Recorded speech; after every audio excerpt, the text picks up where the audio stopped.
listening to The Frank Beckmann Show on News Talk 760 WJR.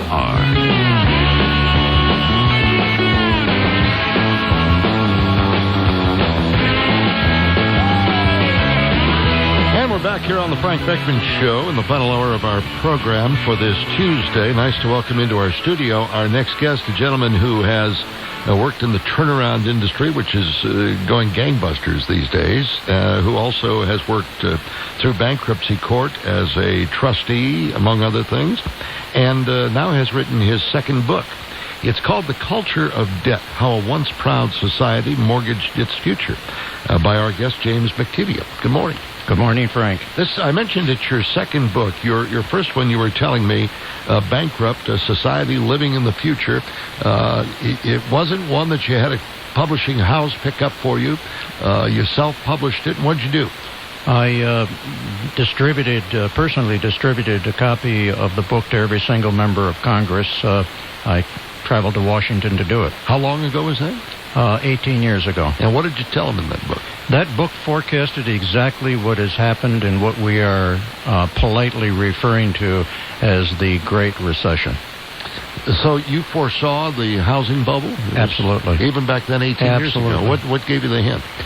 After working with troubled people and businesses and concluding that sooner or later somebody will say no, and there is no other course of action but to cut back or to restructure, I foresaw that eventually we were going to have a sovereign default in this nation, and my opinion is we will have that. And we'll have a bigger one coming. We're going to have, as I say, sooner or later somebody is going to tell our country no. Somebody's going to stop buying the bonds. Somebody's going to stop loaning us money to pay the interest on the debt that we already owe. And therein where the problem will stop. Now, there are people who think that we simply had cheap credit too available to us for too many years, and that's one of the reasons that we went into our recession. I suppose the same could be said for our government. Their cheap credit comes not only from other nations, but also through the way that it can simply print money as it wishes. Well, it's interesting that I see in the Journal today that the first inklings of opinion and coverage that Congress have been toying around with the idea of printing more money. And I see that as, cause that's one step. That's obviously the people that I deal with only have certain options to solve problems, and printing money isn't one of them. No, it's very inflationary, though, when the government... No question about it at all. And what does it do to really solve the long-term problem? Nothing. Absolutely nothing. Yeah. Nothing. My experience over 50 years has said there are three things that you can do to solve a financial problem. You can cut expenses, you can increase income, or a combination of both. There is no other way to solve a financial problem. Mm-hmm. It's that simple. And we're hearing that our government is going to increase income by raising taxes, or so it believes. I would feel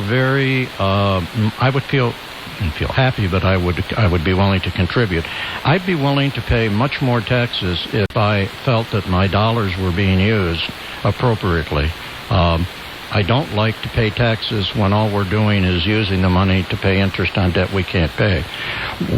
Our debt is certainly a problem, but our deficit is the big problem. We're continuing to add to that debt phenomenally, over $1 trillion again this year. And sooner or later, as I say, somebody's going to say no. And I don't have a formal education, but I do a lot of reading. I've done a lot of stuttering.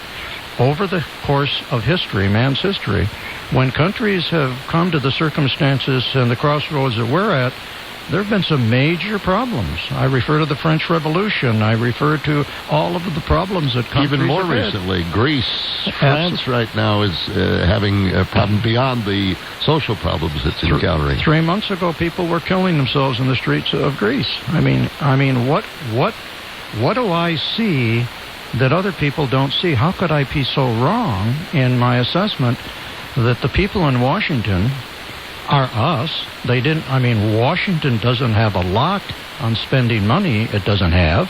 They learned that someplace. And so many people say to me, what's the answer? Well, that's my next question. What are your solutions? Education. No question about it at all. We have to educate our children in the primary grades about finances. We have to let them know what a piece of plastic is. We have to let them know how money is earned and how money is spent. And hopefully, through another generation of sophisticated children, they will elect people that are sophisticated, send them into the legislatures, and they'll conduct themselves with some degree of fiscal responsibility. Well, we've saddled them with a certain degree of debt already, and so perhaps when they realize what that figure is down the road, even as they enter the workforce for the first time, I think some of our young people now are learning that, aren't they? They certainly are. That's why, Frank, that's why I decided to write this book. I was originally going to give it a manuscript to my grandchildren. The book's dedicated to my grandchildren.